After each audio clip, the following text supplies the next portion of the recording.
As a small business owner, have you ever felt overwhelmed by the pressure of choosing the right hire or leading a team? Or have you ever found yourself tolerating a bad hire because you fear trying and failing again as you repeat the hiring process? If so, you're not alone, and you are in the right place. Welcome to the Growing Your Team podcast.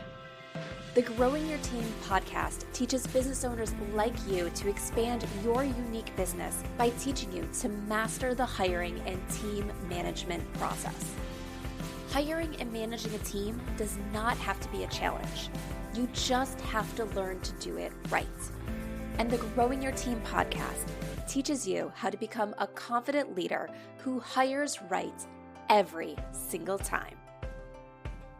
Now, let's jump into the show where each episode you will learn tips on how to identify what type of help you need on your team, how to source amazing candidates, how to conduct interviews that lead you to your ideal team member, how to onboard successfully, and how to lead every person in your business so you have a team of rock stars who you are happy to pay every single paycheck. So let's jump in and teach you how to hire like a pro. Hello, Jamie Van Kuyk here, and welcome back to the Growing Your Team podcast. Today, I have on guest Lesley Pyle. Lesley is the founder and CEO of HireMyMom.com, a service connecting small businesses with virtual professionals across the country since 2007. Lesley began her work from home journey in 1995 after having her first child and started her first online business in 1996.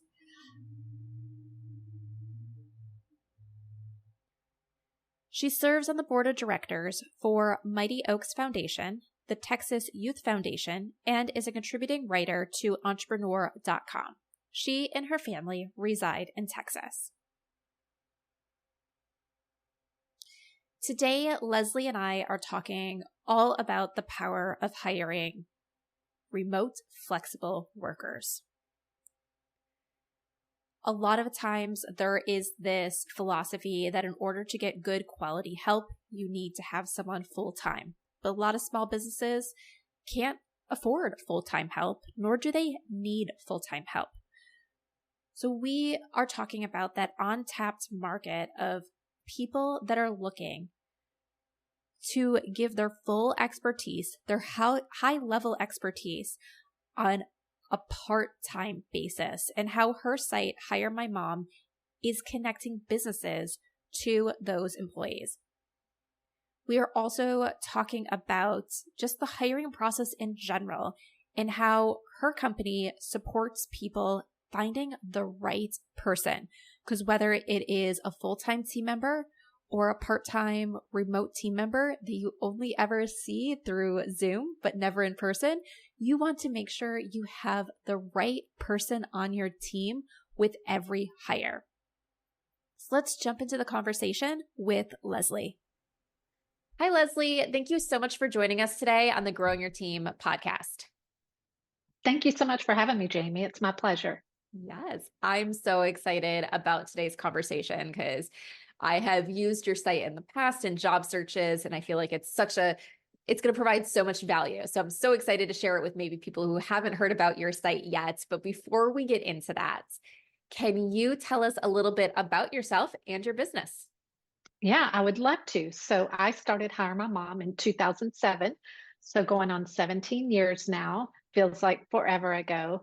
And prior to that, my original step into the online world was as a freelancer back in 1995 when I had my first child. And even though I just finished my master's degree and had every intention on following the career path and corporate public relations was the path that I thought I would go on, I quickly learned that I wanted to be at home with my child. So I began freelancing, which led me to start my first website called Home Based Working Moms back in 1996. And I ran that website that was primarily to help women connect about working from home and how to work from home and how to start a business. That ultimately led to me starting Hire My Mom, when I saw that our business environment was changing so that businesses were more open to hiring remote employees and contractors. Yes. Yeah, I always love it when I meet people that are like that started these websites really kind of in that .com era and everything. Cause I just remember logging on to AOL and all that stuff Yeah, back then. And I'm just like, it was so difficult to find websites and everything that you needed that, to hear people that were able to do things and do things successfully during that time. I'm just like, wow. And I know the challenges of becoming visible online now, and you guys were able to do it back at a time when it was so much harder. So, yeah. It was congratulations. a lot of trial and error. I had no idea what I was doing, but I was determined, and that determination paid off. Yeah. Yeah. And especially like then, like now, you can pretty much find anything on the internet. At that point in time, Mhm. you could only find it on the internet if someone else had thought of it and put it out there already. So, Yeah, people necessarily didn't know to go and search for things, especially like at that point in right. time, as we're going to get into, like there weren't a whole lot of opportunities and everything to really do freelance work around raising children at the same time. And so you were Yes. really entering into this thing where were people really thinking about doing that? Were people going to hire people that were mom and worker at the same time? So, yes, Yeah, and I'm yeah. very thankful that, I was able to use that. I had a PR and a marketing degree, and that's really what helped me launch my business all those years ago. Because without that, like you were saying, there wasn't a Google, there wasn't a way to search mom's work at home or hire mom at home or anything like that. So it was all by paper, basically. What I mean is news releases that I mailed out, and interviews on the radio because there weren't podcasts and TV interviews and that sort of thing. So that PR degree, even though I never went into corporate PR like I thought I would, it was invaluable. Yes. Yes. It's always one of those things like we learn a lot about transferable skills. And then with hiring, we talk a lot sometimes about transferable skills. Someone doesn't need to have done that exact job in order to be successful at what you're hiring for. And Mhm. I think it always brings up one of those things of like interesting conversations with people where it's like, what was your degree? And are you doing what you thought you would be doing with that degree? Mhm. And if not, how did getting that degree lead you to being successful at what you're doing now? And so my degree is in advertising and marketing. It was a communication major, advertising and marketing double minor. And I don't do anything in the marketing realm right now as the core of my business, but there's things that I learned along that or got into my corporate career, which led to this, which led to that. And now I'm able to Mhm. pull some of that knowledge into what I do to be successful with the marketing arm. But it is like one of those Mhm. things. It's like, yeah, communications, advertising, and marketing doesn't really have much to do with hiring. A little bit, but Right.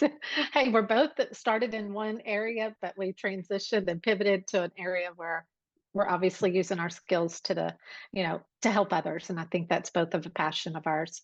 yes. All right. So let's talk more about Hire My Mom. And so I think this is amazing because obviously what the people that I work with here at Growing Your Team and a lot of the people that are listening to the podcast, they're running businesses that are small.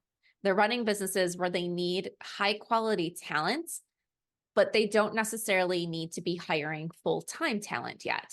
And sometimes I have to help them work through this mindset of high quality talent only equals full time. And part Mm. time, they think of like, oh, people working at restaurants, people working retail, people working those kind of like in between things, or maybe they're working part time because they don't have the talent to do a full time job or things like that. And I feel like I'm always having to like reset things to say, no, no, no, no.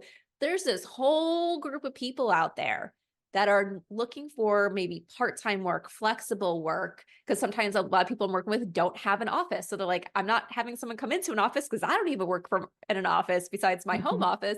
So they're like, how can I hire someone that wants this? And I always have to tell them, I was like, there are people that want this. There are people that want part-time work, flexible hours, remote positions. It might not be what we typically think of, but it exists. Right. And you are so right. And I can't help but think of the definition of what you just described as a mom. And I know there are other people that fit those categories that might be, a single person or, I don't know, a college student, a young professional. But by far and large, moms fit that category to a T, because the majority of our job seekers are moms. I would say 99%. You don't have to be a mom, but that's our target market. And, they've left full-time careers to be able to have flexibility to work from home, but they have lots of great experience, sometimes lots of degrees or advanced degrees, and they just really want to be able to work around their family schedules for the most part. There are some that are empty nesters that are available for full-time, and moms who have kids in school who work full-time jobs from home.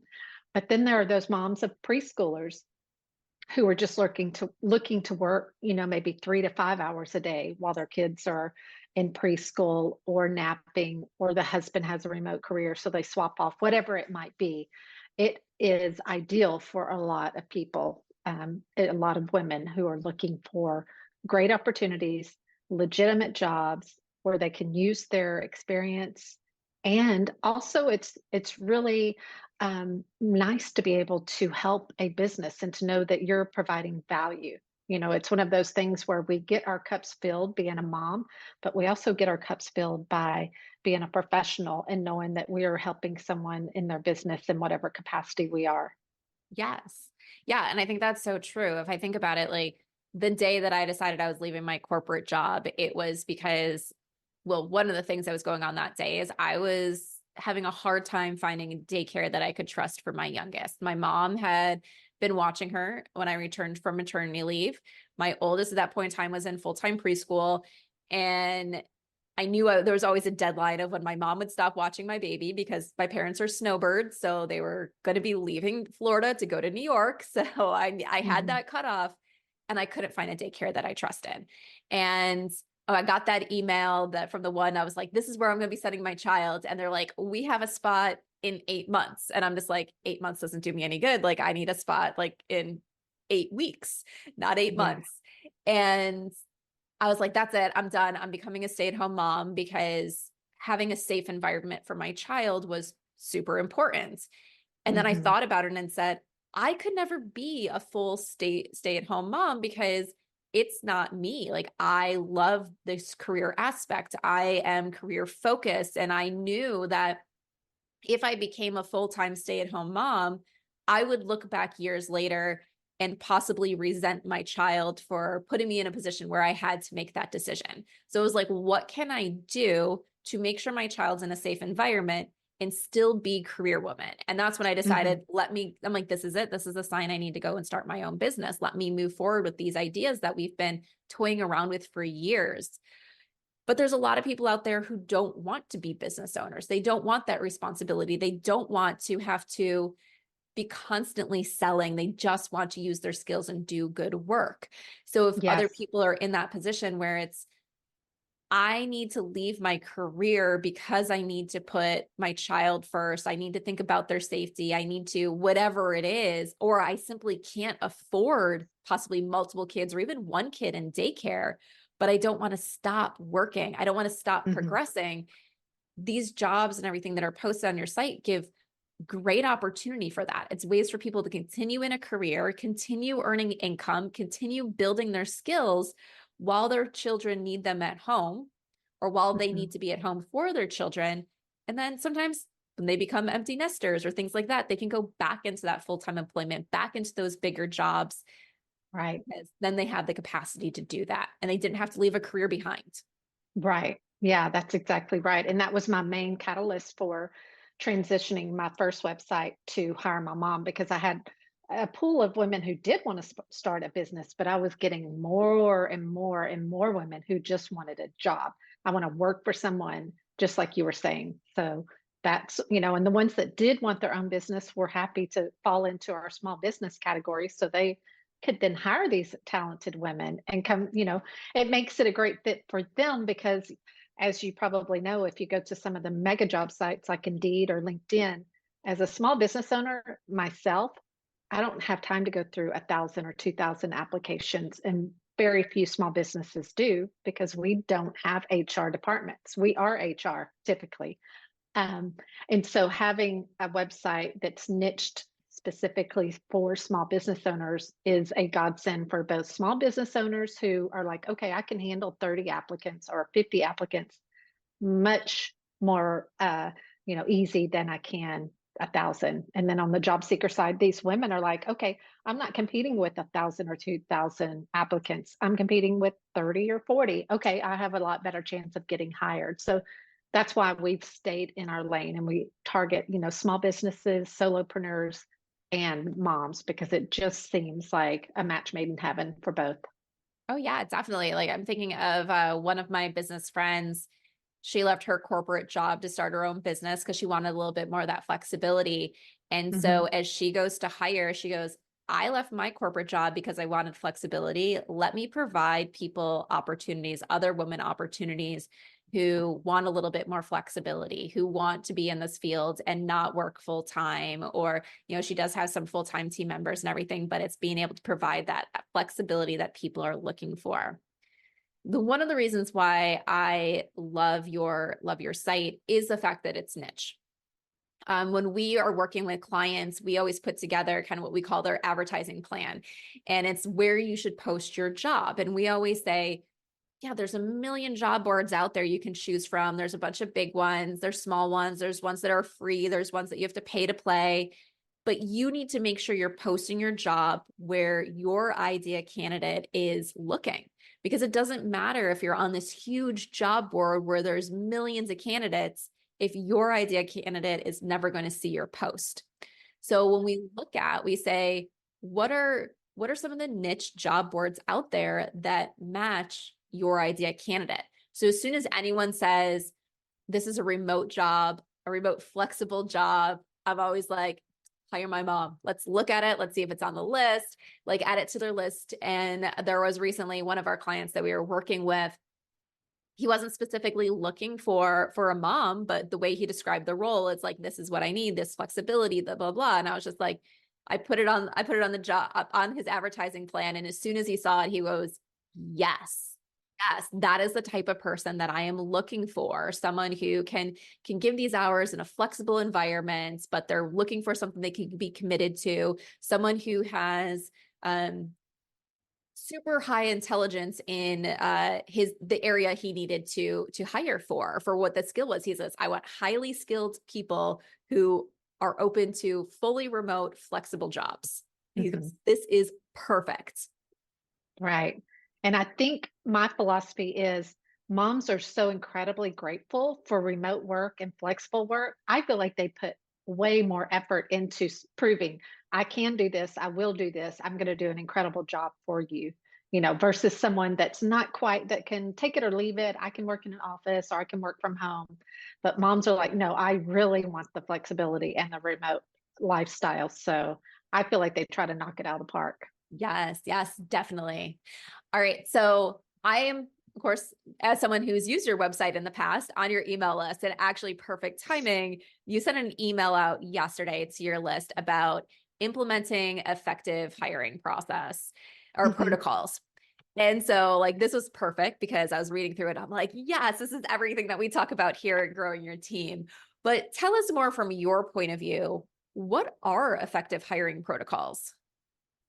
So I like to, tell people there's never a one size fits all, as far as hiring what's best for you and your business and your role. So the first thing I think it's to have, an idea of who you're looking for, not just the skills, but are there certain personality traits, that you're looking for? And have all of that, really spend some time looking at that and trying to pinpoint in your mind who would best fit your role. And have some structure to it. Just don't kind of throw it, willy-nilly to the wind, because you want to make a hire that's going to stay with you. Because as we all know, the hiring process can be tedious. And once you get someone trained, the last thing you want is for them to leave and for you to have to start that entire process over.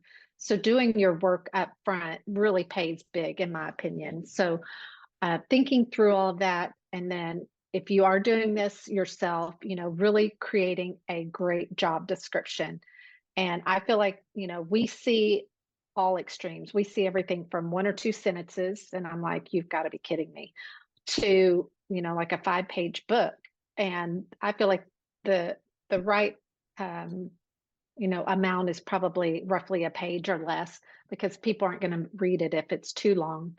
But you want to clearly outline what you're looking for, what skills you're looking for, if there's certain traits you're looking for, what your mission is, your values are. You want someone to align with this job so that they love what they're doing. And so when I'm reading job descriptions and I have no idea what the business is or what their passions are, or mission, I should say, or their values, I might be able to do the job, but is it really going to be fulfilling for you and for them? So that's when I feel like you can take it a step further by giving a little bit more insight to who you are and what your business does.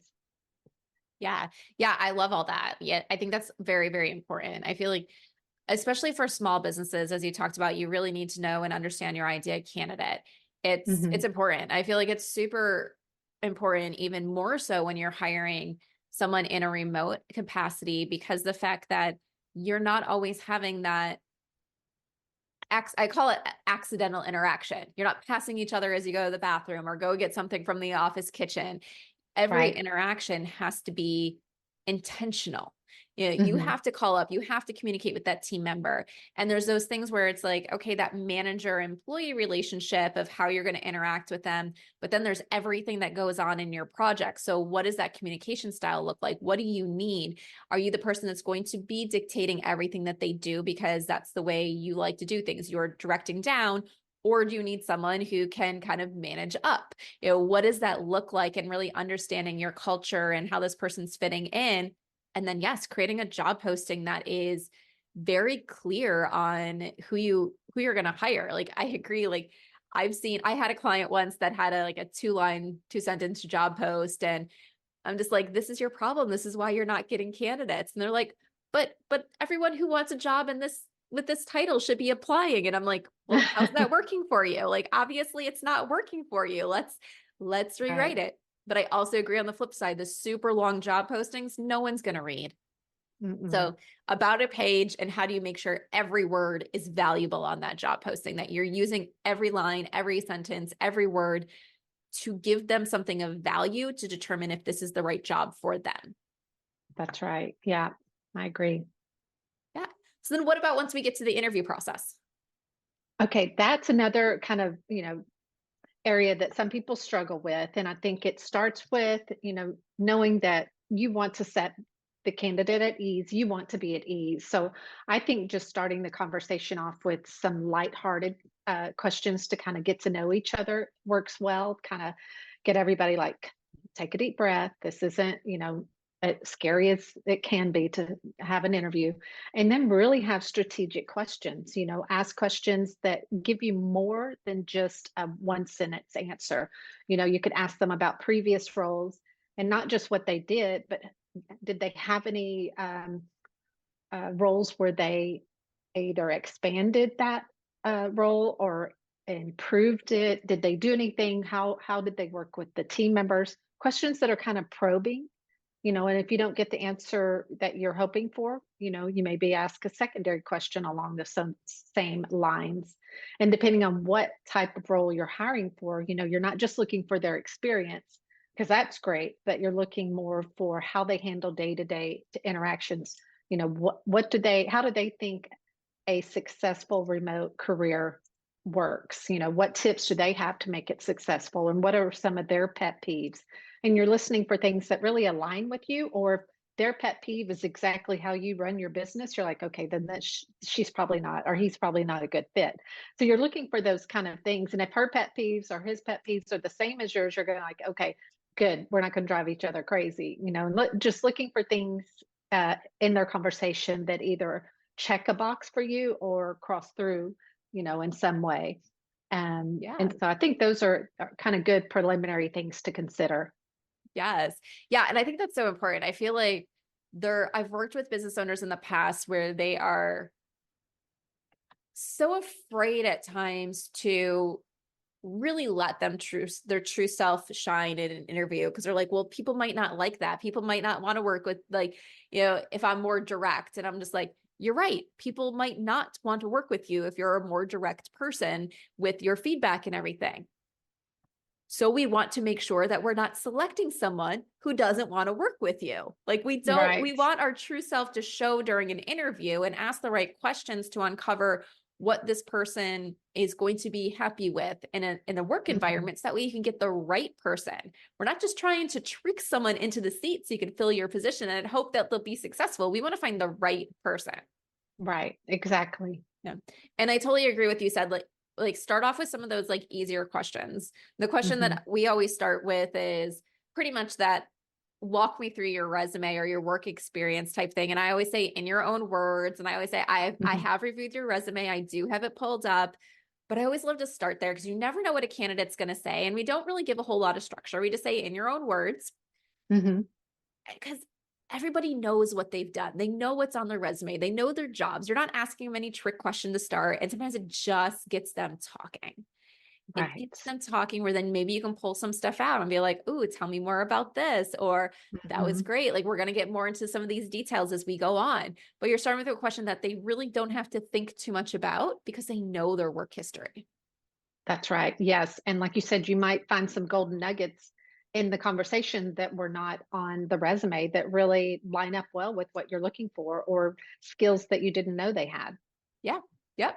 And sometimes it's like you can put words on a resume and two people can use the exact same words on their resume, but how it showed up for them, what that meant when they were actually doing things is completely different. So it's like what we always say is you don't hire someone based off their resume. You advance them to the next step of the process or not based off their resume. And so then we have those conversations to really learn about who they are and how that applied to them and what skills they actually have, because that's important. Right. And you might even be looking for, body language or excitement when they talk about certain things, if they're really passionate about, or the flip side, if they talk about, QuickBooks and it's like, oh, I had to do QuickBooks and it was a real struggle. And, that's something that's important to you, then, that's a clue too, that they didn't enjoy that part of their job. Yes. Yes. Okay. I love that. Like when we put hiring plans together for our clients, a lot of times in the interview question guides, like we put the why we're asking questions. And some of the questions, it's very obvious, like why we're asking it. It's like, but some of the questions, it might not be so obvious. So occasionally we'll put a question in there and we say, we don't care what the candidate actually says to this answer. We want to see, are they excited about this topic? Like, this is why we're asking it. What does their body language show you? What does their tone show you? How do they show up? Sometimes it's a series of questions where it's like, we just want to see what's going to be top of their minds when we talk about this area. Like, does it align with what we want to be top of mind? Sometimes there'll be questions where we say, in this series of questions, we want to see how many times they mention people or working with others, because we really want someone that's people focused. So yes, we're going to be looking for some other skills possibly throughout this too, but we really want to see, is someone truly people focused? Okay. If they are, they're going to mention working with others or whatever that people focused thing means to them, or depending on the scenario, throughout their answers. So sometimes it's playing that detective. It's not always the direct answer. It's what else did they tell you or show you during that interview? Right. Yeah, that's exactly right. Yep. Or I love this one too. I'll tell some of my clients, okay, yes, they said that they were detail focused or whatever it was in this answer, but how did their other answers support that? Or they said they had great decision-making skills, but then they shared two other examples to other questions that weren't directly about decision-making, but based on what they shared there, they haven't been in charge of making many decisions. They're always relying on other people because that's what those other questions showed. So how do they actually support what they're saying with the rest of their answers? Right. And the most important traits, if you have 3 top traits you're looking for, and we're talking about traits, not necessarily experience, you should have questions that get to, help you understand those traits on a deeper level without specifically saying, are you detail oriented? Tell me about a project that was very detailed and how you handled it and what it was like. Or, you're just looking for ways to phrase a question to get really inside their head and know exactly if that trait is true. Because I can put that I'm organized, but I may not be. I can put it on my resume and I can think I am, but sometimes you have to ask some probing questions to figure that out. Yes, exactly. Yeah. So I love that. And I feel like that is it's one of those things, unless you're really skilled at interviewing, you don't necessarily think of those things. You don't think about how do I get to what I'm looking for. So it is sometimes you don't ask the direct question, you ask the indirect question, and maybe you have follow-up questions that help kind of like tie it all together or direct them more to what you're looking to hear. But yeah, if you ask someone, are you detail oriented? Almost every person is going to say yes. So That's we right. got to ask the questions to prove that they're detail oriented. Right. All right. Okay. So then the last step I think that you guys had in the effective hiring protocols is onboarding. And I am so thankful that you included this in there, because I agree that onboarding is a part of an effective hiring process, but most people forget this. Even larger corporations, they view onboarding as that day one orientation. So tell us about, from your point of view, like, why is onboarding important and what does that entail? Yeah. I think it's important. How do you want this team member to be integrated into your business? So whether you're a one-person business or maybe you're a 10-person business, how is this person fitting in? Who will she or he be working with? And think through that as you onboard them. So I think, obviously having a welcome meeting with the whole team to introduce, let them get to know the team members, who's going to be working directly with that person. I also think it's super important to have, some guidelines for them right up front so that they know where to find things, which way to communicate with you and your team, whether that's through, Voxer, Slack, Trello, all of those things, kind of establishing that up front. Do you use the phone? Do you not use the phone? What are your preferred forms of communication? What do you do if you have a somewhat of an emergency, you can't figure something out? Who do you go to? Do you want them to figure it out? Do you want them to be resourceful? Do you have, standard operating procedures already written out? If so, point the person to all of that so that, they can spend some time learning about your business and have an opportunity to develop a list of questions and then come back, another time to say, okay, you've had time to go through it. What are your questions? Things like that, because I really feel like that gets them off on a steady foot instead of just saying, okay, you're our new, virtual assistant. Here's your email address. And, there's some emails in there. Let me know if you need help.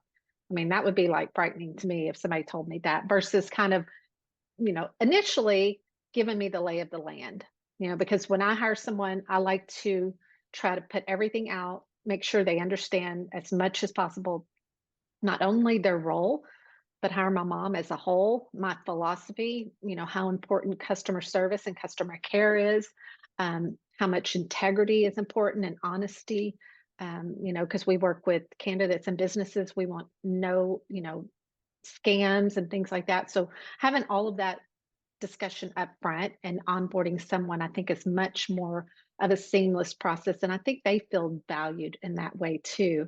And then I think it's super important to have weekly meetings for like the first month, at least, depending on what that role is. And then, scheduled meetings monthly or however that works for you and your team to kind of stay on the same page, have an open opportunity for questions or just sharing ideas, what's working well, what's not working, how can we improve, and those sorts of things. Yes. Yeah. Like I agree so much with all of that. Like onboarding is such an important process.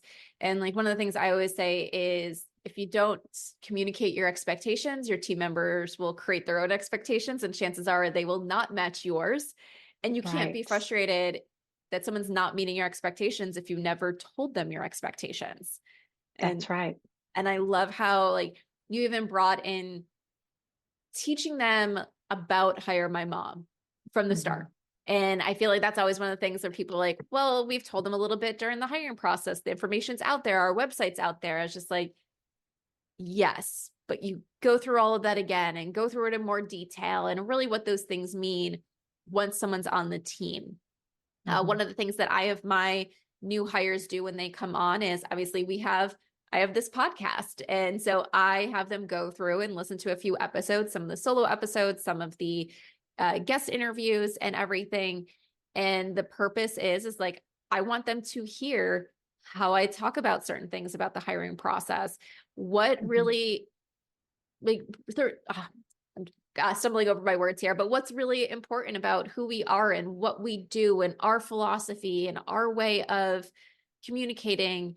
And I feel like it provides a lot of stuff of value for them where they're like, wow, like, okay, I'm really starting to get it. And I pair that with the conversations I have with them about our mission and why we're trying to strive for what we're doing and how we support our clients. And not just like, here's our services that we offer, but like, what are those additional above and beyond things that make us who we are and why people choose us versus going with another company.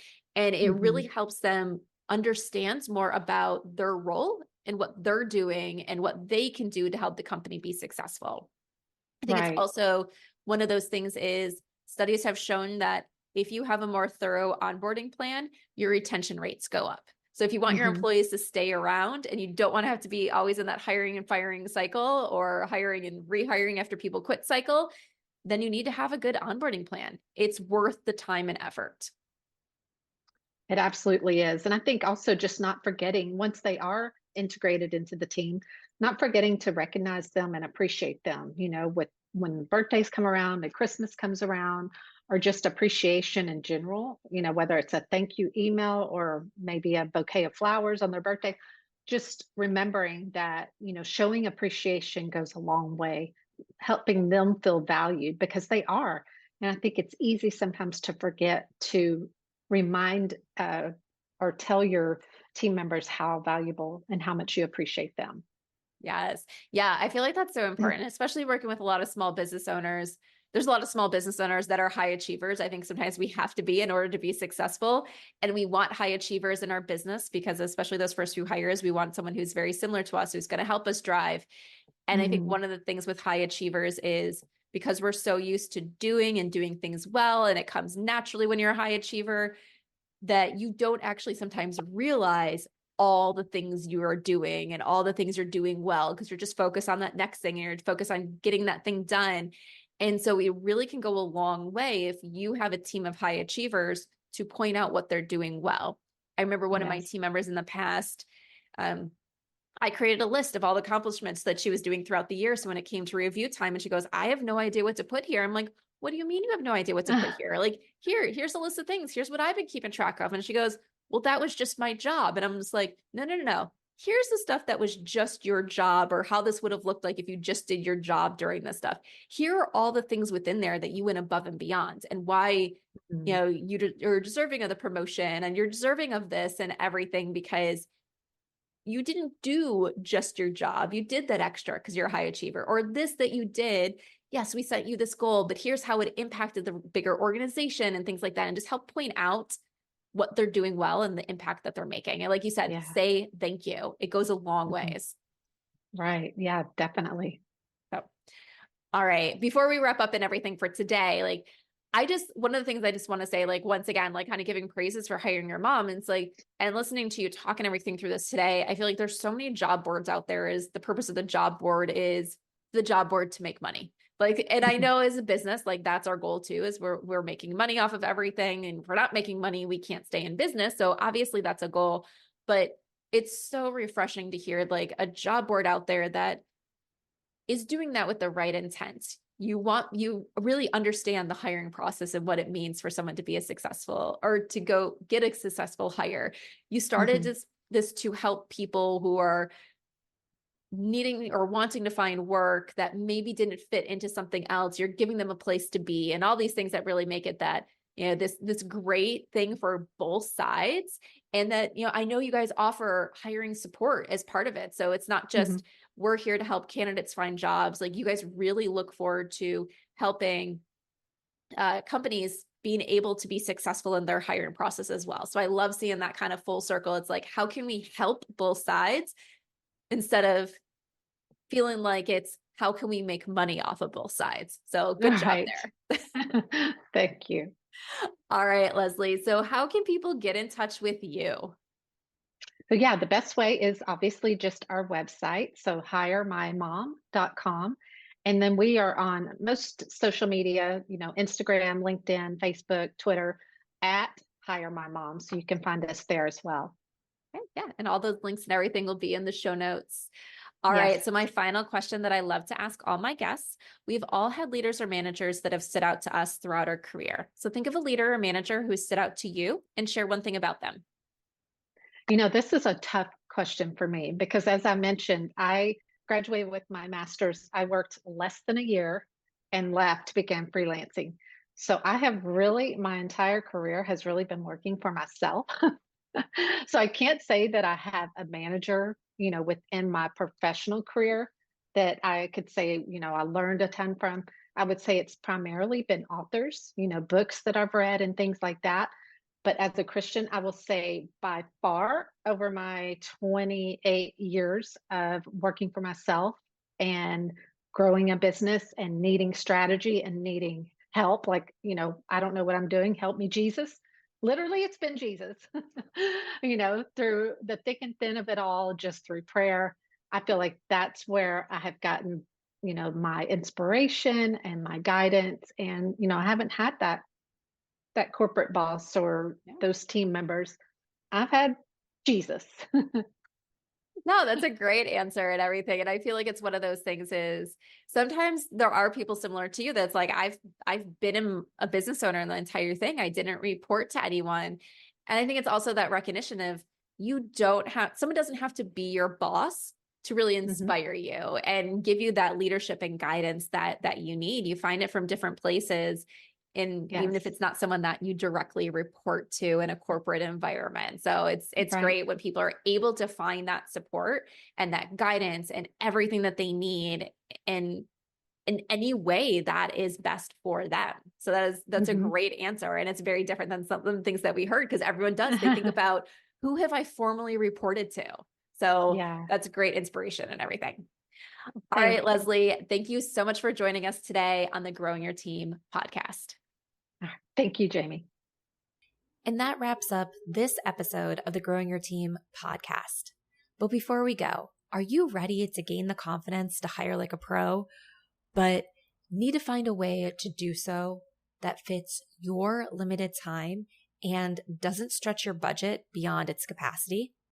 Let's face it, hiring has a lot of complexities. And if you don't know what you're doing at each step, you increase your chances of hiring the wrong person and then having to spend both time and money to rehire. So it's something that you want to do well the first time. But if you're like many small businesses that are hiring their very first contractors and employees, you most likely don't have thousands of dollars to spend on high-level hiring consultant services or full-service recruiting. But you still need help.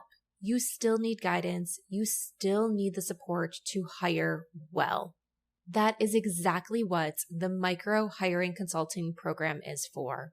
This is a consulting program designed to support you through the process of hiring and onboarding contractors and part-time and full-time employees in a manner that fits your schedule and your budget. It's a month-to-month consulting program that gives you access to one-on-one calls, office hours, live training, and unlimited email support so you have expert eyes on every job post, interview question, onboarding plan, or anything that you create so that way you know it will work for you and be successful in the process of finding your ideal candidate. To learn more about this consulting opportunity and how you can get hiring support that fits your time and your budget, head on over to growingyourteam.com/micro. Once again, go to growingyourteam.com/micro to learn more about this consulting program that's going to help guide you to successful hires every time.